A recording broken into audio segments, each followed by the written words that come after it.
Namaku Rara. Aku bukan siapa-siapa, setidaknya itu yang suamiku dan mertuaku sering katakan. Aku hanyalah wanita sederhana yang dulu bekerja sebagai staf administrasi di sebuah kantor kecil. Penampilanku tak pernah istimewa, aku jarang memakai make-up, bajuku pun seadanya. Tapi dulu, aku punya cinta yang kupikir tulus, cinta dari seorang pria bernama Andra, yang kini menjadi suamiku. Aku menikah dengan Andra 5 tahun lalu. Saat itu, dia hanya seorang pegawai magang. Kami memulai hidup dari nol, menyewa rumah petakan, makan nasi dengan lauk tempe, dan saling menyemangati satu sama lain. Aku rela meninggalkan semua kenyamanan masa laluku demi dia. Demi cinta. Tapi cinta rupanya bisa berubah, apalagi ketika uang dan jabatan mulai menguasai hati. Setelah diangkat menjadi kepala cabang di kantor yang lebih besar, sikap Andra berubah. Ia mulai jarang pulang pun hanya untuk tidur. Setiap omonganku seperti angin lalu. Ia mulai memperhatikan penampilan, bukan penampilanku, tapi penampilan para wanita lain yang ia temui di kantor. Dan yang lebih menyakitkan, mertuaku, Ibu Andra, yang dulunya tampak manis di depan, kini terang-terangan memandangku seperti sampah. Rara, kamu bisa nggak sih pakai baju yang agak pantas? Jangan kayak pembantu tiap hari, kata Bu Rina suatu hari. Aku diam. Aku tahu kalau aku menjawab, aku hanya akan membuat suasana makin buruk. Tapi air mataku menetes saat aku menunduk membersihkan sisa makanan yang baru saja kami makan. Ya, aku masih mau mencuci piring di rumah yang tidak menganggapku sebagai bagian dari keluarga. Satu-satunya alasan aku bertahan adalah anakku, Rafa. Bocah laki-laki berusia 4 tahun itu adalah cahayaku. Wajahnya persis Andra saat masih polos dulu, senyumnya selalu bisa membuat hatiku bertahan meski retak. Hari itu, aku diberitahu bahwa keluarga besar Andra akan mengadakan pesta ulang tahun emas neneknya. Rara, kamu nggak usah ikut ke acara keluarga nanti, kata Andra sambil menatap ponselnya. Aku menoleh dengan bingung. Kenapa? Aku kan bagian dari keluarga juga. Andra menghela napas. Kamu tahu sendiri kan, penampilan kamu keluarga besar mama pasti nggak suka. Kamu bisa bikin malu. Aku merasa jantungku mencelos.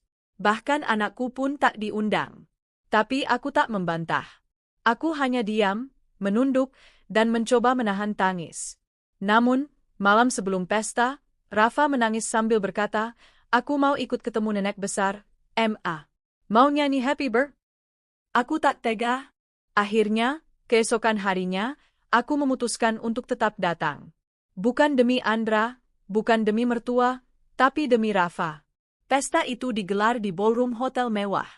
Aku datang dengan mengenakan gamis biru tua yang sudah mulai pudar warnanya, dan Rafa kugandeng erat dengan kaos rapi dan celana bahan. Ketika kami masuk, suasana hening sejenak. Semua mata menoleh ke arahku. Beberapa orang berbisik. Aku bisa merasakan tatapan tajam dari Bu Rina di ujung ruangan. Apa yang kamu lakukan di sini? Bisik Andra yang segera menghampiri dengan wajah masam. Aku hanya ingin Rafa ikut menyapa neneknya. Dia senang sekali, ucapku lirih. Pulang. Kamu bikin malu, desis Bu Rina, menghampiri dan langsung menarik tangan Rafa kasar. Hei, jangan kasar ke anakku, seruku. Dia bukan cucu yang pantas dibawa ke tempat seperti ini. Lihat bajunya. Lusuh. Sama seperti kamu. Aku menunduk menahan tangis. Rafa menangis keras dan memelukku. Tiba-tiba dari kejauhan terdengar suara tawa riang. Seorang perempuan cantik dengan gaun mahal datang menghampiri mereka. Rambutnya tergerai sempurna, sepatunya mengilap, dan parfum mahal tercium dari jauh. Kenalkan ini Vina, kata Bu Rina dengan senyum lebarnya. Dia calon istri Andra yang baru. Aku terdiam membeku. Calon istri? Aku bahkan belum bercerai. Dia anak dari keluarga terpandang. Cantik, cerdas, dan bisa membawa Andra ke masa depan yang lebih baik, lanjut mertuaku tanpa rasa bersalah. Bu, saya masih istri sah Andra, lirihku. Masih? Tapi kamu kan tidak cocok lagi. Kami sudah tidak anggap kamu bagian keluarga. Sekarang pulanglah sebelum kami makin malu. Aku berdiri gemetar. Air mataku menetes, Rafa memeluk kakiku erat. Vina menatapku dengan senyum sinis. Kamu harus tahu diri, Mbak, dunia ini butuh kelas. Dan kamu tidak punya kelas sama sekali. Aku tak menjawab. Aku memeluk Rafa, lalu berjalan keluar dengan tubuh lunglai. Tapi dalam hati aku bersumpah, aku akan bangkit. Mereka akan tahu siapa aku sebenarnya. Mereka akan menyesal telah mencampakkan aku dan anakku seperti sampah. Langit sore itu terlihat kelabu saat aku dan Rafa berjalan meninggalkan hotel mewah tempat pesta keluarga besar Andra berlangsung. Tanganku menggenggam tangan kecil Rafa yang mulai gemetar karena dingin. Aku tak tahu harus berkata apa pada anakku. Wajahnya bingung, matanya sembab karena menangis, dan aku bisa melihat hatinya yang hancur sama seperti hatiku. Kenapa nenek galak? Rafa salah apa? Tanyanya polos. Pertanyaan itu seperti belati yang menusuk dadaku. Aku berhenti sejenak, berlutut dan memeluk Rafa erat-erat. Kamu nggak salah apa-apa, Nak. Kamu anak paling baik yang Mama punya. Kita cuma belum waktunya untuk ada di tempat seperti itu, bisikku sambil menahan air mata. Rafa memelukku makin erat. Saat itu, aku tahu satu hal dengan pasti, aku tak boleh menyerah. Sesampainya di rumah kontrakan kecil kami, aku menatap pantulan wajahku di cermin retak di kamar. Mata sembab, wajah lesu, rambut kusut, dan baju yang mulai memudar warnanya, itulah yang dilihat orang. Tapi mereka tidak tahu siapa aku sebenarnya. Mereka hanya melihat permukaan, lalu menghakimi seolah mereka Tuhan. Aku bangkit dari dudukku. Kutarik koper kecil yang sudah lama teronggok di sudut lemari. Di dalamnya tersimpan identitas lamaku, buku tabungan atas nama perusahaan keluarga, KTP asli yang selama ini kusimpan rapat, dan kartu keluarga dengan nama ayah kandungku, Pramudia Wijaya. Ya, aku bukan siapa-siapa bagi Andra dan keluarganya. Tapi di luar sana, aku adalah Rara Wijaya, satu-satunya pewaris sah dari salah satu jaringan perusahaan properti terbesar di negeri ini, Wijaya Group. Kenapa aku menyembunyikan identitasku? Karena dulu aku ingin hidup dengan sederhana. Aku ingin tahu siapa yang benar-benar mencintaiku tanpa melihat harta atau latar belakangku. Dan aku pikir Andra adalah orang itu. Tapi ternyata, ia sama saja. Saat dia pikir aku tak punya apa-apa, ia buang aku seperti kain lap usang.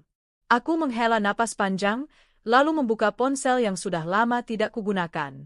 Ponsel itu kusimpan hanya untuk menghindari orang-orang dari masa lalu yang selalu ingin menjodohkan atau membujukku kembali ke dunia bisnis.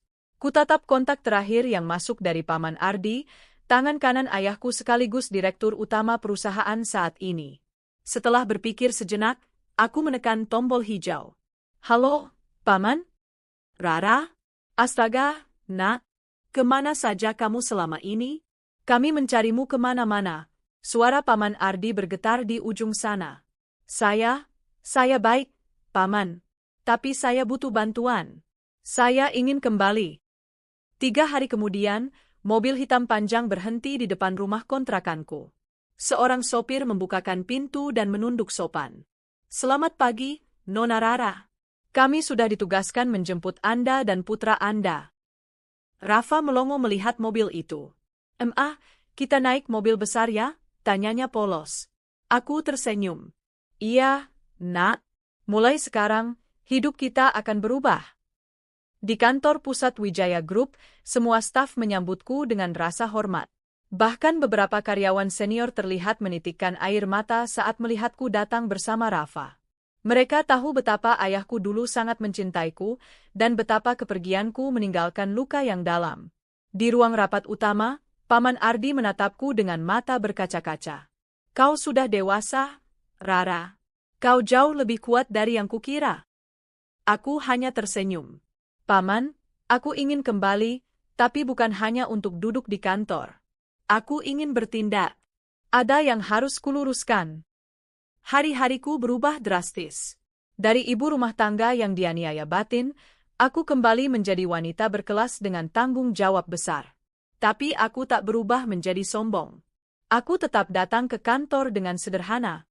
Tapi kali ini, aku sudah siap menyingkirkan semua topeng yang menutupi wajah-wajah palsu dalam hidupku. Aku mulai menyelidiki tempat kerja Andra. Ternyata, ia bekerja di salah satu anak perusahaan Wijaya Group, Wijaya Arsitektur.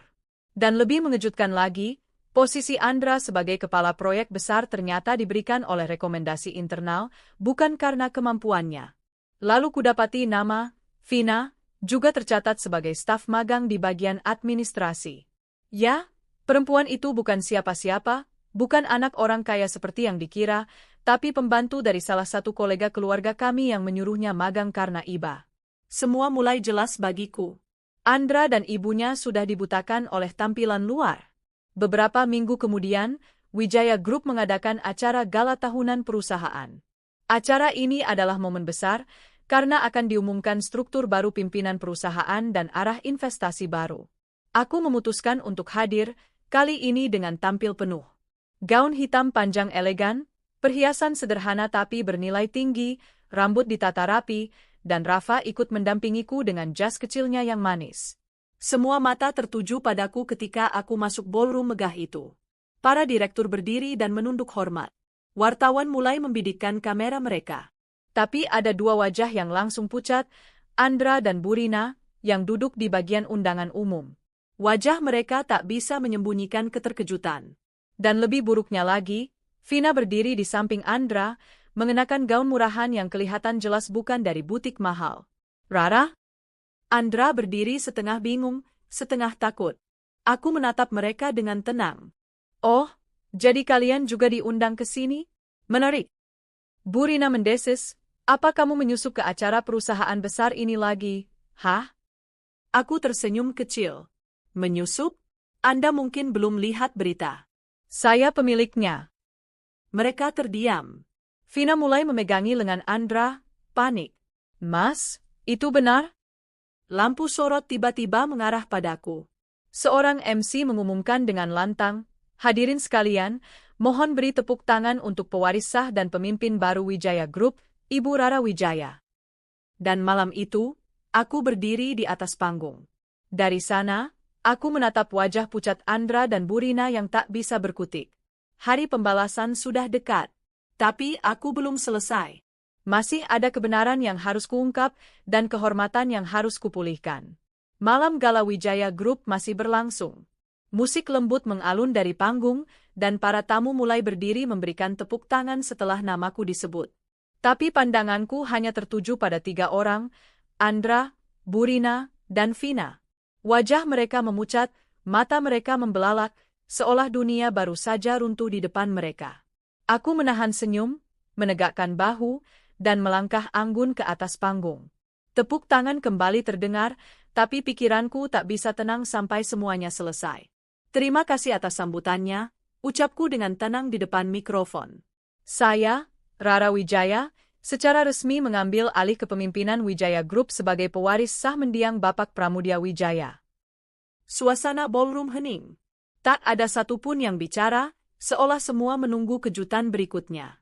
Dan sebelum acara ini saya tutup, izinkan saya menyampaikan beberapa keputusan penting. Lanjutku sambil melirik ke arah sudut ruangan, tempat Andra berdiri dengan gugup. Usai pidato itu, aku turun dari panggung dan langsung menuju lounge VIP. Aku tahu mereka akan menyusul. Dan benar saja, tak lama, pintu terbuka. Andra melangkah cepat masuk, disusul ibunya dan Vina. Wajah mereka penuh kecemasan.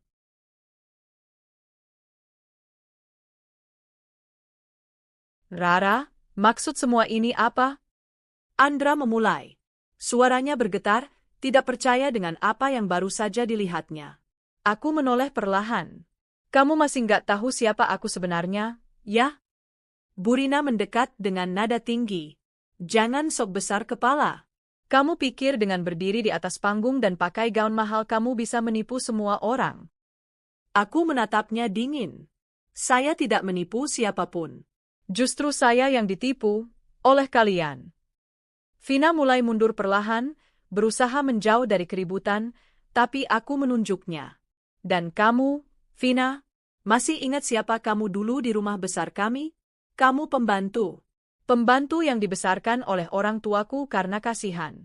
Tapi lihat sekarang, kamu berdandan layaknya nyonya besar dan mengaku anak orang kaya. Vina pucat pasi. Aku cuma ikut skenario mereka, potongku tajam. Karena kamu cantik dan bisa tampil meyakinkan di depan keluarga Andra, kalian kira bisa gantikan aku? Ya. Aku membuka tas kecilku, mengeluarkan map berisi dokumen. Kuserahkan pada Andra. Di situ surat pemecatanmu. Kamu resmi dikeluarkan dari Wijaya Arsitektur. Satu pelanggaran besar dalam kode etik perusahaan adalah memanipulasi hubungan untuk mendapatkan jabatan, apalagi menyalahgunakan kekuasaan dengan membawa rekan tanpa kompetensi seperti dia. Tunjukku ke arah Vina. Tidak? Andra spontan berteriak. Rara, tolong, ini pasti salah paham. Aku masih mencintaimu. Aku tersenyum pahit. Cinta tidak mencampakkanku dan anakmu di pesta keluarga hanya karena penampilan. Kamu pikir aku bukan siapa-siapa? Dan sekarang, ketika kamu tahu aku lebih dari yang kamu bayangkan, kamu datang merangkak. Burina memotong, suaranya kini lebih lunak. Rara, nak, ibu minta maaf. Ibu cuma khawatir Andra jatuh miskin karena kamu kelihatan, ya, seperti tak punya masa depan. Aku menatapnya lurus-lurus. Justru karena itu aku pergi dari keluarga kalian. Karena kalian terlalu memuja kemewahan, tapi buta pada hati. Vina menunduk, suaranya pelan. Saya nggak tahu harus kemana lagi. Silakan kembali ke tempat asalmu. Aku tidak akan melaporkanmu karena kamu cuma pion dalam permainan ini. Tapi jika kamu mencoba menjual nama keluarga kami lagi, aku pastikan kamu dipenjara, ujarku tegas. Setelah mereka pergi dengan kepala tertunduk dan tangisan tertahan, aku duduk di sofa dengan dada bergemuruh. Tanganku menggenggam jari Rafa yang diam di sebelahku, duduk tenang dengan jas kecilnya. Ia menatapku dan berkata pelan, "Mama kuat sekali." Air mataku menetes. Untuk anakku inilah aku berdiri setegak ini hari ini. Keesokan harinya, berita tentang malam gala itu menyebar ke berbagai media. Judul-judulnya tak tanggung-tanggung. Istri yang dibuang karena lusuh, ternyata pewaris raksasa properti tanah air. Suami dan ibu mertua dapat karma setelah menghina istri dan anaknya sendiri. Wanita bernama Rara Wijaya pecat suaminya yang selingkuh di depan umum. Aku menerima banyak pesan simpati dan juga tawaran wawancara dari media. Tapi aku menolak semuanya. Aku tidak butuh pengakuan publik. Yang aku inginkan hanya satu, keadilan untukku dan anakku.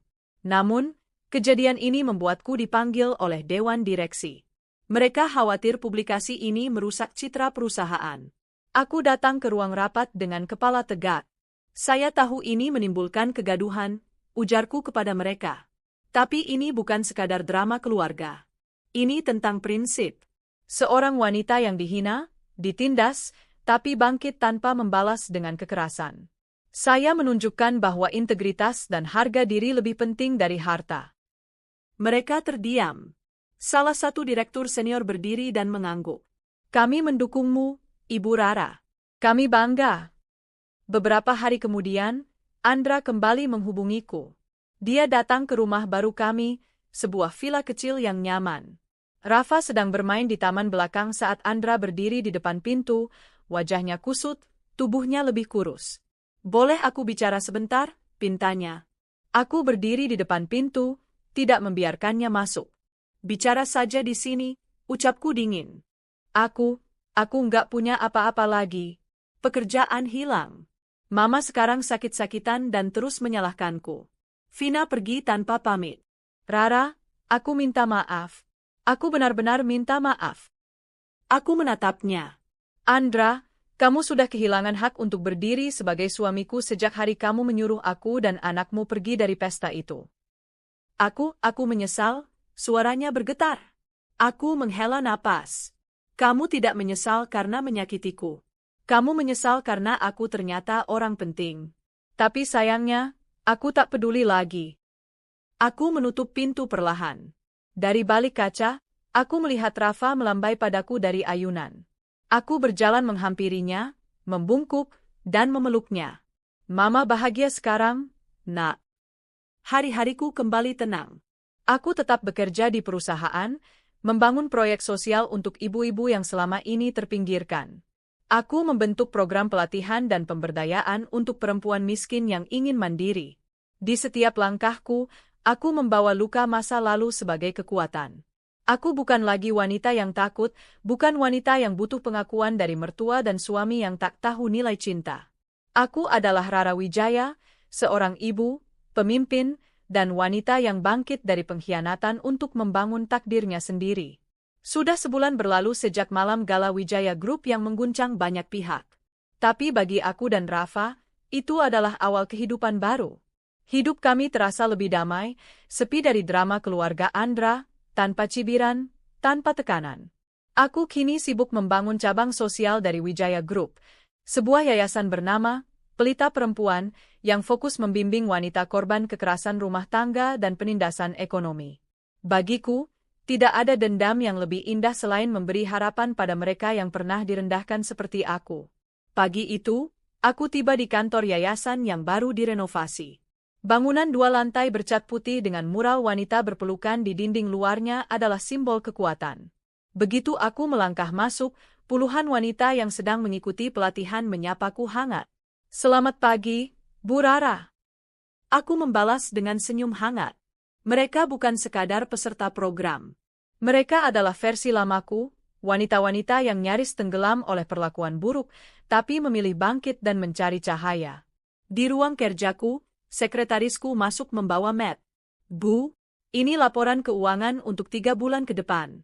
Juga, ada satu tamu, sepertinya mantan suami Ibu." Aku mengangkat alis. "Andra?" Sekretarisku mengangguk, agak canggung. "Dia menunggu di lobi. Mau saya suruh pergi?" Aku menarik napas dalam. "Biar aku sendiri yang hadapi. Tolong siapkan teh jahe di ruang tamu." Di ruang tamu sederhana itu, Andra duduk dengan wajah pucat. Penampilannya jauh dari elegan. Jasnya lusuh, rambutnya tak rapi, matanya menyimpan kelelahan yang dalam. Aku masuk tanpa bicara dan duduk di seberangnya. "Terima kasih sudah bersedia bertemu," ucapnya pelan. "Ada keperluan apa?" tanyaku langsung, dingin namun sopan. "Aku cuma ingin melihat Rafa. Sekali saja. Aku tahu aku banyak salah. Tapi dia tetap anakku, Rara." Aku menatapnya lama. Luka yang dulu terasa seperti sembilu, kini hanya seperti bekas luka yang mulai mengering. Tapi melihat air mata Andra jatuh, sedikit bagian hatiku masih merasakan getirnya pengkhianatan itu. "Kamu pernah membuang kami seperti sampah. Kamu tak boleh seenaknya datang dan mengaku ingin jadi ayah sekarang." Aku menyesal, sungguh. Setelah kamu pergi, semuanya berantakan. Pekerjaan hilang, Vina meninggalkanku. Mama makin sakit. Aku sadar, aku menghancurkan satu-satunya keluarga yang benar-benar tulus. Aku menahan air mata. Bukan karena Andra, tapi karena luka yang selama ini kupendam terasa seperti diungkit kembali. "Aku akan pertimbangkan kunjunganmu," ujarku tenang. "Tapi bukan karena kamu pantas, tapi karena Rafa mungkin butuh tahu siapa ayah kandungnya." Andra mengangguk pelan. "Terima kasih, Rara." Sebelum ia berdiri, aku berkata, "Jangan berharap bisa kembali padaku.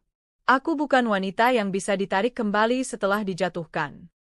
Dia membeku, lalu pergi perlahan, meninggalkan ruangan dengan langkah berat. Hari-hariku kembali dipenuhi aktivitas sosial dan rapat direksi. Tapi ternyata badai belum selesai. Suatu malam, aku menerima telepon dari rumah sakit. Bu Rina, mantan mertuaku, dilarikan ke ICU karena stroke ringan. Karena tak ada keluarga yang datang, mereka menghubungiku sebagai kontak darurat. Aku sempat bimbang. Tapi Rafa mendekat dan berkata, "Mama, walau mereka jahat, tapi kalau Mama baik, Mama menang." Aku tersenyum kecil. Anak kecil ini telah menjadi guruku. Kami pun pergi ke rumah sakit. Di sana, aku melihat Bu Rina terbaring lemah. Wajahnya pucat, mulutnya sulit bergerak karena separuh wajahnya lumpuh. Andra duduk di samping, menunduk lemas. Aku berdiri di pintu, dan dia menoleh. "Terima kasih, sudah datang." Aku mendekat perlahan. "Aku tidak datang untukmu. Aku datang karena Rafa masih cucunya." Bu Rina menangis, air matanya mengalir diam-diam. Meski tak bisa bicara, matanya menatapku dengan penyesalan. Andra menoleh padaku. "Dia terus menyebut nama kamu sejak tadi." "Aku tahu dia salah, Ra." Aku menatap wajah wanita yang dulu sangat membenciku, dan kini tak berdaya di tempat tidur. Mungkin ini bukan hukuman. Tapi pengingat dari Tuhan, bahwa tidak semua yang tampak lusuh itu hina. Aku mengambil tangan Rafa dan meletakkannya di atas tangan Burina. Rafa, ini nenekmu. Doakan dia, ya. Anak itu menunduk dan berdoa kecil. Air mata Burina makin deras. Seminggu kemudian, aku mendapat surat undangan dari komunitas wanita pengusaha nasional. Aku dinobatkan sebagai tokoh inspiratif karena keberhasilanku memimpin Wijaya Group sekaligus mendirikan yayasan sosial. Acara penghargaan itu digelar di Hotel Bintang 5, tempat dulu aku dan Andra pernah menginap saat masih jadi pasangan suami istri. Aku berdiri di atas panggung malam itu, mengenakan gaun merah anggun, berbicara dengan suara tenang namun penuh kuasa. Saya berdiri di sini bukan karena hidup saya sempurna. Justru karena saya pernah jatuh, saya belajar berdiri. Saya pernah dihina, dan dari sana saya belajar menghormati orang lain. Tepuk tangan bergema. Dan untuk semua wanita di luar sana, yang merasa tak berarti, tak dihargai, bangkitlah. Karena nilai dirimu tidak ditentukan dari pendapat orang, tapi dari bagaimana kamu melihat dirimu sendiri. Usai acara, banyak orang menghampiriku, memuji keberanianku, bahkan beberapa ibu-ibu meminta selfie. Tapi aku segera pulang, karena ada satu orang yang paling ingin kulihat, Rafa. Dia menunggu di ruang keluarga, duduk dengan tablet kecilnya. Mama menang penghargaannya, tanyanya sambil tersenyum. Aku mengangguk dan memeluknya. Tapi menang terbesarnya adalah kamu, Nak. Beberapa hari kemudian, aku mendapatkan kabar bahwa Vina ditangkap karena mencuri dari rumah majikannya yang baru. Ternyata selama ini dia hidup dari menipu dan mencari pria kaya untuk dijadikan korban. Setelah gagal dengan Andra, ia beralih ke pria tua kaya raya, tapi tertangkap mencuri berlian. Aku tak merasa senang. Hanya lega, karena kebenaran selalu menemukan jalannya. Malam itu, aku duduk di teras rumah, memandang langit bersama Rafa. Angin sepo-sepo membelai rambutku, dan hati ini terasa tenang. Mama, kalau aku besar, aku mau jadi seperti Mama. Aku menoleh padanya. Jadi apa, Nak? Jadi orang baik yang gak gampang dibodohi. Aku tertawa pelan. Itu bagus. Tapi jangan lupa, jadilah orang baik yang tetap sabar dan tegas. Rafa mengangguk mantap. Aku memandang bintang-bintang di langit. Aku yang dulu, wanita miskin, lusuh, penuh luka, sudah mati.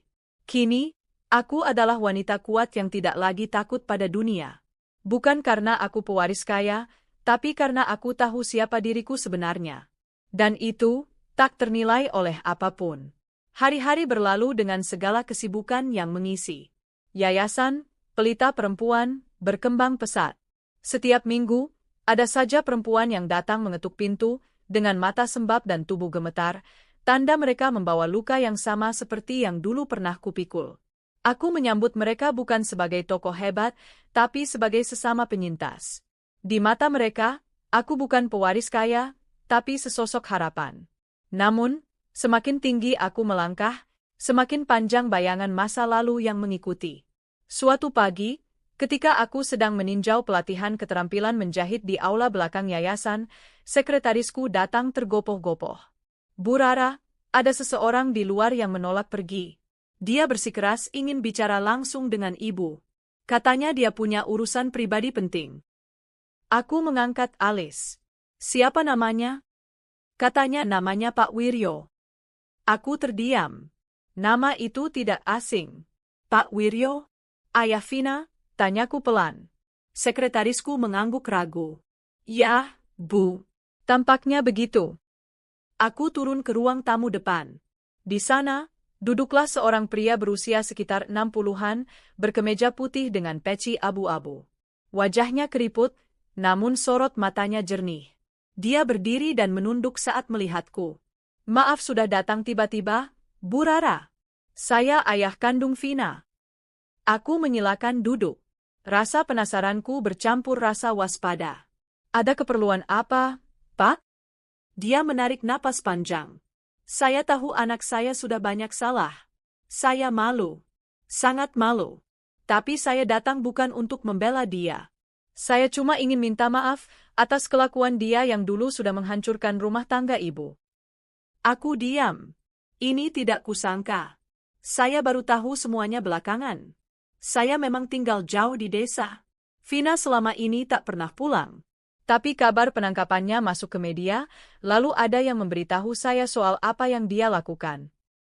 Aku mengangguk perlahan, berusaha menjaga nada netral. Saya tidak menyimpan dendam pada Bapak. Anak Bapak sudah cukup menerima balasan dari perbuatannya. Dia menatapku lama. Saya tahu saya bukan siapa-siapa. Tapi kalau boleh, saya hanya ingin bertemu cucu saya.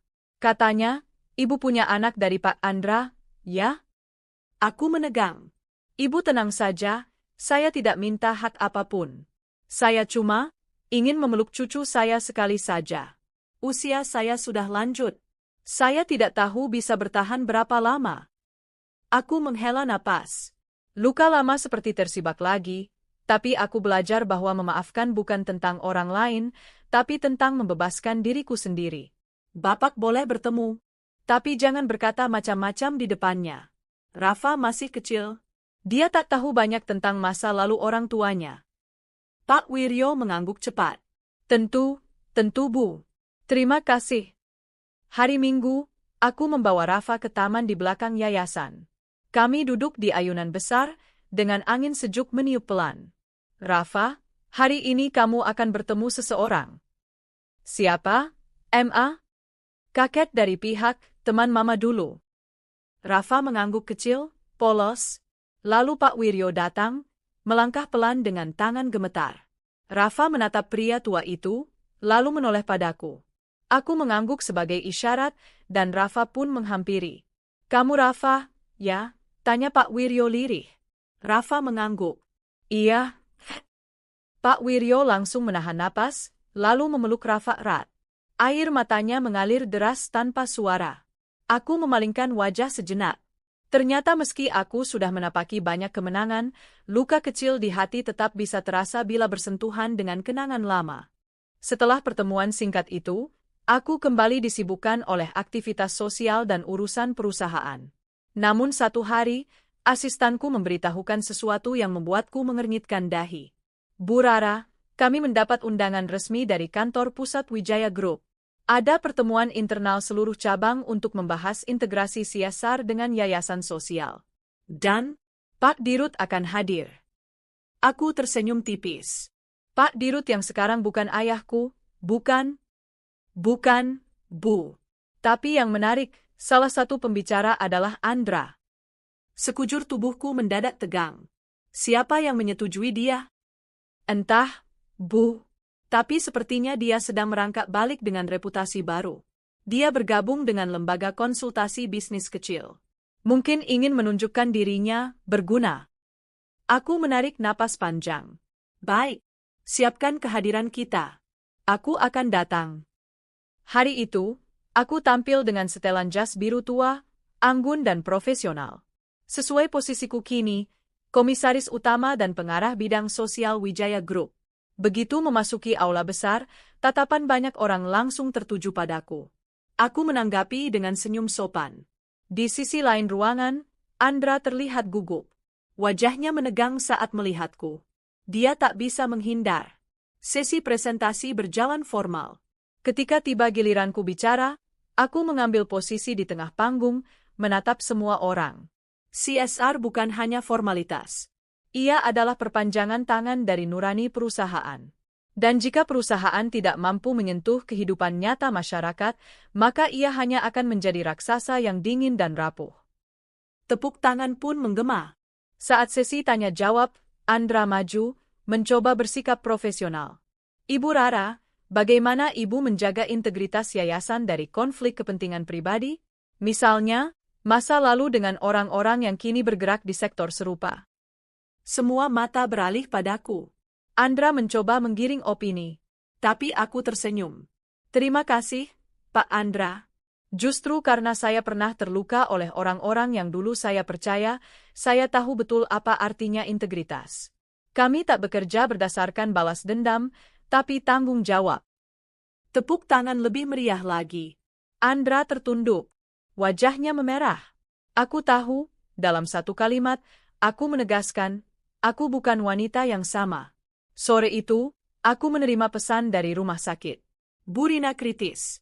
Karena tak ada keluarga yang datang lagi, mereka menghubungiku. Aku sempat ragu, tapi akhirnya, aku datang. Di sana, Bu Rina sudah sangat lemah. Wajahnya makin pucat, tubuhnya kurus. Dia menoleh padaku. Bibirnya bergetar. Rah, maafkan aku. Aku menggenggam tangannya.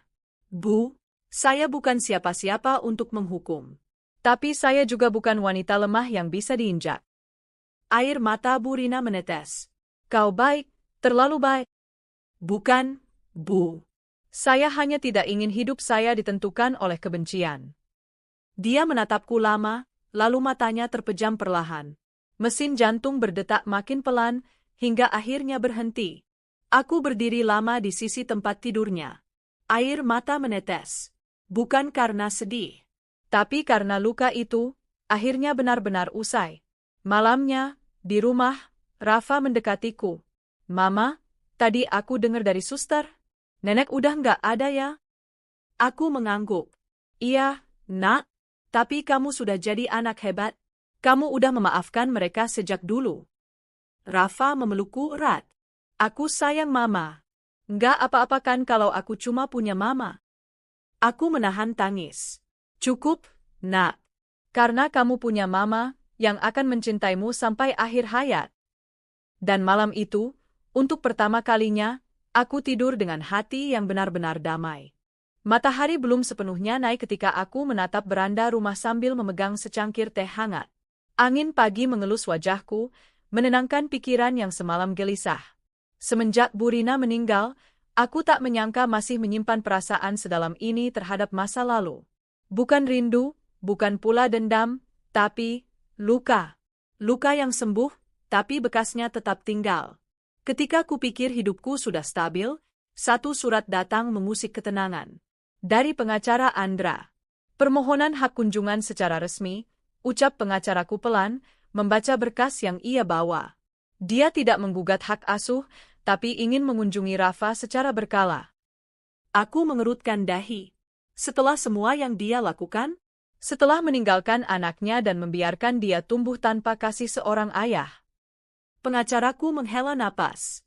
Secara hukum, tidak ada catatan kriminal atau kekerasan yang bisa menghalangi dia. Tapi kita bisa memperjuangkan sisi psikologis Rafa. Apakah benar Rafa membutuhkan pertemuan itu? Aku memandang jauh ke arah taman tempat Rafa biasa bermain. Aku tidak ingin anakku terluka. Malam itu, aku memanggil Rafa yang baru selesai mandi. Dia duduk di sampingku di sofa, masih dengan piyama biru bergambar pesawat. Nak, Mama mau tanya sesuatu. Kalau suatu hari ada orang yang pernah jadi bagian dari masa lalu Mama ingin bertemu kamu, kamu mau? Rafa berpikir sejenak. Siapa, Ma? Orang itu adalah ayah kandungmu. Wajah Rafa menegang. Matanya besar, bening, mencoba memahami. Kenapa baru sekarang? Bisiknya. Pertanyaan itu menohokku, tapi aku tetap tenang. Karena dulu, dia memilih pergi, tapi sekarang, dia katanya ingin bertemu kamu. Kalau kamu tidak mau, Mama akan lindungi kamu. Tapi kalau kamu penasaran, Mama akan dampingi. Rafa menunduk. Tangannya menggenggam tanganku erat. Kalau ketemu, boleh Mama ikut? Tanyanya lirih. Aku memeluknya. Tentu, sayang. Mama tidak akan pernah membiarkan kamu sendirian. Akhirnya, pertemuan itu dijadwalkan di sebuah ruangan konseling anak di yayasan kami. Tidak di rumah, tidak di tempat umum. Aman, netral, dan diawasi. Andra datang dengan wajah canggung, rapi, jauh dari kesan arogan dulu. Dia membawa boneka robot untuk Rafa. Tapi anakku hanya memelukku lebih erat ketika pria itu mendekat. Andra, ucapku singkat. Terima kasih sudah memberiku kesempatan ini, jawabnya lirih. Kami duduk. Rafa di tengah, menunduk. Andra memandangnya lama, lalu berkata pelan, "Halo, Rafa. Aku, ayahmu." Rafa mengangguk kecil, tapi tidak menyentuh boneka yang ditawarkan. Andra menarik napas panjang. Ayah minta maaf, Nak. Dulu ayah bodoh. Ayah meninggalkan kamu dan Mama. Sekarang ayah sadar itu salah. Ayah nggak minta kamu langsung maafin. Ayah cuma ingin kamu tahu, ayah sayang sama kamu. Rafa mendongak. Kalau sayang, kenapa ayah tinggalin aku dulu? Andra tak menjawab. Matanya berkaca-kaca. Aku tahu pertanyaan itu membuatnya lumpuh. Karena waktu itu ayah egois, lanjut Rafa. Mama selalu ada untuk aku. Waktu aku sakit, waktu aku jatuh, waktu aku takut tidur sendirian. Ayah di mana? Aku menahan napas. Anak kecil ini ternyata jauh lebih dewasa dari yang kubayangkan. Andra menangis. Ayah salah. Ayah cuma ingin kamu tahu. Ayah ingin jadi bagian dari hidup kamu. Rafa menoleh padaku. Aku boleh nggak cuma ketemu ayah sesekali aja, tapi tetap sama Mama? Aku mencium keningnya. Tentu, sayang. Kamu yang berhak memilih. Pertemuan itu mengubah banyak hal. Bukan hanya bagi Rafa, tapi bagiku juga. Aku mulai belajar bahwa dalam luka masa lalu, ada bagian yang bisa disembuhkan jika kita membiarkan ruang untuk kebaikan hadir. Andra memang bukan pria yang baik dulu. Tapi sebagai ayah, dia mulai belajar. Dia tidak lagi memaksakan kehendak. Bahkan kini setiap kali ingin menemui Rafa, dia akan kirim surat dan menunggu jawabanku. Meskipun hati ini tak pernah benar-benar pulih darinya, aku belajar memisahkan antara luka sebagai istri dan kasih sayang Rafa sebagai anak. Suatu hari, Andra datang dengan kabar yang cukup mengejutkan. Perusahaan tempatku bekerja saat ini, Visiona Corp, ingin berinvestasi ke bidang sosial. Mereka tertarik kerjasama dengan yayasanmu. Aku mengangkat alis.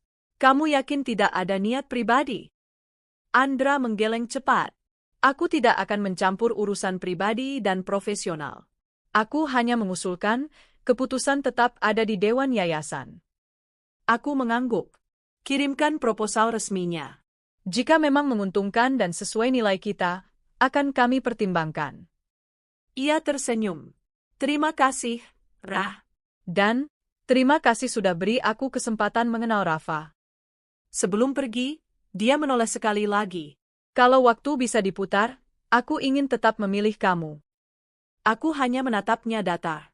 Sayangnya waktu tidak bisa diputar. Tapi aku harap kamu tak mengulangi kesalahan yang sama pada siapapun. Suatu malam, saat aku menemani Rafa mengerjakan PR, teleponku berdering. Nomor tak dikenal. Kupikir spam biasa, tapi setelah diangkat, suara di seberang membuatku tercekat. Bu Rara? Saya Nining. Saya dulu pembantu di rumah orang tua ibu. Aku langsung berdiri. Mbak Nining? Ya ampun, di mana sekarang? Saya mau minta maaf, Bu. Soal perempuan yang waktu itu dibawa Andra ke pesta keluarga, itu adik saya. Namanya Lely. Saya nggak tahu dia bisa masuk sampai sedekat itu dengan keluarga ibu. Aku membeku. Maksudnya, Lely adik kandung Mbak? Iya. Kami memang kerja di rumah-rumah orang kaya. Tapi Lely memang suka menipu. Saya minta maaf, Bu. Setelah kejadian itu, Lely malah kabur. Dia bawa perhiasan majikan terakhirnya. Saya sampai dikejar-kejar karena dianggap satu keluarga. Aku memejamkan mata. Rasa ingin tahu yang dulu belum tuntas kini terjawab. Terima kasih sudah memberitahu saya, Mbak Nining. Setelah menutup telepon, aku duduk lama di depan cermin. Betapa manusia bisa begitu mudah tertipu oleh penampilan luar. Mertuaku dulu memilih Lely karena wajahnya cantik dan pakaian mahal pinjaman. Padahal, yang mereka buang adalah menantunya sendiri yang ternyata pewaris tempat Andra bekerja. Beberapa hari kemudian, aku mendapatkan kabar bahwa Lely tertangkap di kota lain karena penipuan identitas. Dia sempat menggunakan nama belakangku untuk mencuri kepercayaan klien. Aku geleng-geleng kepala. Ketika diminta menjadi saksi, aku datang. Di persidangan, Lely hanya menunduk. Tak lagi angkuh seperti dulu. Dia meminta maaf, tapi aku tak menjawab. Maafku bukan untuk didengar, cukup untuk memberiku kedamaian. Di luar ruang sidang, wartawan menunggu. Tapi aku hanya berkata singkat, Ini bukan tentang balas dendam. Ini tentang kebenaran. Jangan pernah remehkan seseorang hanya karena penampilannya. Beberapa bulan kemudian, Rafa dinobatkan sebagai juara lomba sains tingkat kota. Dia berdiri di podium dengan seragam sekolah, membawa piala besar, wajahnya berseri-seri. Saat aku memeluknya seusai acara, dia berbisik, "Mama, aku nggak perlu punya papa yang sempurna. Cukup mama yang selalu ada." Hatiku nyaris meledak oleh haru. Aku tahu, aku telah melakukan hal yang benar. Di malam sunyi itu, aku menulis di buku jurnal pribadiku. Aku pernah dicampakkan, dihinakan, dan dianggap tak berarti. Tapi dari sana, aku bangkit. Aku membuktikan bahwa nilai seorang wanita bukan ditentukan dari apa yang dia pakai, tapi dari hatinya yang kuat dan jiwanya yang tulus. Kini, aku adalah ibu, pemimpin, dan pelita bagi banyak orang. Dan aku tak akan berhenti sampai anakku tahu bahwa ibunya adalah kekuatan yang tak tergoyahkan. Waktu berlalu cepat. Rafa kini duduk di kelas 6 SD dan akan segera masuk SMP favorit. Yayasan yang kubangun tumbuh pesat. Beberapa cabang sudah berdiri di kota-kota kecil. Anak-anak yang dulu kami bantu kini banyak yang kuliah, bekerja, bahkan ada yang kembali menjadi relawan. Hidupku bukan lagi tentang membuktikan sesuatu, tapi tentang memberi makna. Namun tak kupungkiri, masa lalu sesekali masih mengetuk. Dan hari itu, masa lalu datang bukan hanya mengetuk, ia mendobrak. Pagi itu aku menerima surat undangan dari pihak Grand Andira Group, perusahaan besar milik keluarga Andra. Mereka mengundangku sebagai pembicara dalam seminar pemberdayaan perempuan dan keluarga. Katanya, aku dinilai sebagai inspirasi karena keberhasilanku membangun jaringan pendidikan dari nol. Aku sempat mengira ini hanya strategi pencitraan. Tapi saat membaca daftar tamu dan panitia, jantungku berdetak lebih cepat. Nama pemilik utama perusahaan kini adalah aku. Setelah perceraian dulu, aku tak pernah menyentuh aset-aset pemberian keluarga. Tapi diam-diam, saham-saham yang diwariskan oleh almarhumah nenek Andra, yang ternyata atas namaku sebagai penghargaan karena telah merawat beliau di masa sakit, tetap menghasilkan dividen, dan nilainya berkembang. Aku bahkan tak tahu hingga beberapa bulan lalu saat pengacara keluarga tua itu mencariku. Kini, tanpa sepengetahuan mantan suamiku dan mertuaku, aku menjadi pemegang saham mayoritas. Dan undangan yang mereka kirim, secara tak langsung ditujukan kepada atasannya sendiri. Takdir memang punya cara yang unik untuk menulis cerita. Hari seminar itu datang. Aku datang dengan batik sederhana, riasan ringan, dan rambut yang ditata anggun. Di belakangku, Rafa berjalan gagah, mengenakan kemeja putih dan dasi kecil. Ia ingin menyaksikan langsung ibunya berbicara di depan umum.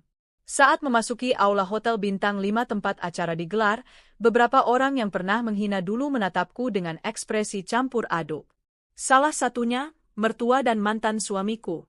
Wajah Bu Ratna memucat saat melihatku berjalan ke depan panggung. Ia menggenggam tangan Pak Bram erat. Sementara Andra yang duduk di kursi tamu kehormatan terlihat kaku. Panitia menyambutku dengan senyum penuh hormat. "Ibu Rara, terima kasih sudah bersedia hadir. Kami sangat bangga." Aku mengangguk pelan. "Terima kasih juga sudah mengundang saya." Saat namaku disebut sebagai pembicara utama, semua mata tertuju padaku. Termasuk mata-mata yang dulu menatapku rendah. Aku berdiri di podium. Ruangan sunyi. "Selamat pagi semua," sapaku tenang. "Nama saya Rara Dewanti. Beberapa tahun lalu, saya datang ke pesta keluarga besar di tempat mewah seperti ini, dalam keadaan sederhana. Saya tak memakai gaun mahal atau sepatu berkilau. Tapi saya membawa sesuatu yang lebih kuat, harga diri." Beberapa tamu mulai bergumam. Aku melanjutkan dengan tenang. Saya sempat dianggap tidak pantas. Dianggap beban. Bahkan dicampakkan. Namun satu hal yang saya syukuri, saya tidak pernah kehilangan keyakinan bahwa hidup bisa berubah jika kita tidak menyerah. Aku melirik Rafa yang duduk di barisan depan. Senyumnya membuat hatiku tenang. Kini, saya berdiri di sini bukan hanya sebagai pembicara, tapi juga sebagai bagian dari struktur perusahaan ini. Ya, beberapa waktu lalu saya menerima amanah sebagai pemegang saham utama Grand Andira Group.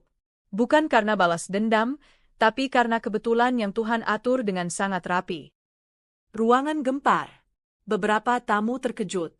Dan yang paling pucat adalah mertuaku. Usai sesi berbicara, aku kembali ke kursi undangan. Tapi belum sempat duduk, Bu Ratna sudah berjalan cepat ke arahku. Rara, suaranya lirih, wajahnya tak seangkuh dulu. Kamu? Aku tersenyum tipis. Bu Ratna. Pak Bram. Lama tidak bertemu. Pak Bram memaksakan senyum. Jadi, ini semua benar? Kamu sekarang? Aku mengangguk pelan. Ya. Dan saya tidak pernah berniat membalas. Saya hanya ingin menunjukkan bahwa dunia bisa berubah dan jangan pernah meremehkan siapapun. Andra datang dari belakang. Ia tampak jauh lebih tenang dari kedua orang tuanya. Selamat, Rara. Aku tahu kamu pantas mendapat semua ini. Aku mengangguk. Terima kasih, Andra. Ia menunduk pada Rafa.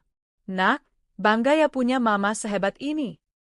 Rafa hanya menjawab dengan senyum kecil. Tidak ada benci, tapi juga tidak ada kelekatan. Beberapa hari setelah acara, aku mendapat surat permintaan pertemuan dari Bu Ratna dan Pak Bram. Mereka ingin datang ke yayasan. Awalnya aku ragu, tapi akhirnya aku persilakan mereka datang. Mereka duduk di ruang tamu yayasan, melihat sekeliling dengan wajah campur aduk. Tempat ini luar biasa, kata Pak Bram. Bu Ratna menunduk. Kami ingin minta maaf, Rara. Dulu kami buta oleh gengsi. Kami tidak melihat ketulusanmu, tidak menghargai pengorbananmu. Bahkan saat kamu mengandung cucu kami memilih membuangmu. Aku diam, menatap keduanya. Dan kini kami tahu, kamu tak hanya berhasil, kamu bahkan menyelamatkan nama keluarga kami. Aku menarik napas. Maaf, bukan sesuatu yang bisa diminta begitu saja. Tapi saya tidak dendam. Saya sudah melangkah jauh. Mereka menunduk, menahan malu. Kami hanya ingin Rafa tahu, dia masih punya kakek nenek. Aku tersenyum tipis. Itu bisa dibicarakan. Tapi satu hal, Rafa tidak akan dibohongi. Dia tahu semuanya. Jika kalian ingin mendekat, kalian harus menunjukkan perubahan. Bu Ratna mengangguk cepat. Kami siap. Hari Minggu itu, untuk pertama kalinya, Rafa bermain di taman dengan kakek neneknya. Tak ada drama, tak ada tangis. Hanya pelan-pelan, mencoba membangun kembali hubungan yang dulu sempat hancur. Aku duduk di bangku taman, memandang dari jauh. Andra duduk di sebelahku. Lucu ya, waktu berlalu begitu cepat, katanya. Aku tersenyum. Dan takdir bekerja dengan caranya sendiri. Kalau saja dulu aku lebih sabar. Aku menoleh. Tapi kamu memilih jalan itu. Dan aku tak menyesal kamu pergi. Karena jika tidak, aku takkan jadi seperti ini. Dia tertawa pelan. Kamu benar. Dan aku bangga pada kamu. Sangat. Aku bangkit berdiri. Aku harus kembali ke ruangan. Ada proposal kerja sama yang harus ku-review. Andra mengangguk. Boleh aku antar? Aku menatapnya lembut. Kita sekarang berada di jalan yang berbeda, Andra. Terima kasih karena akhirnya kau belajar menjadi ayah yang lebih baik. Itu sudah cukup. Malam itu, aku berdiri di balkon kamarku. Melihat bintang-bintang, sambil memeluk Rafa yang ketiduran di pangkuan. Langit begitu damai. Emma, aku mau jadi kayak mama kalau besar nanti, ucapnya dalam setengah mimpi. Aku tersenyum. Kamu akan jadi lebih hebat dari mama, nak. Dalam hati, aku berbisik. Dulu aku disisihkan karena aku tak punya apa-apa. Kini aku dihormati karena tetap bertahan dengan apa yang kupunya, hati yang kuat. Dan kututup lembar cerita masa laluku, bukan dengan air mata, tapi dengan senyuman.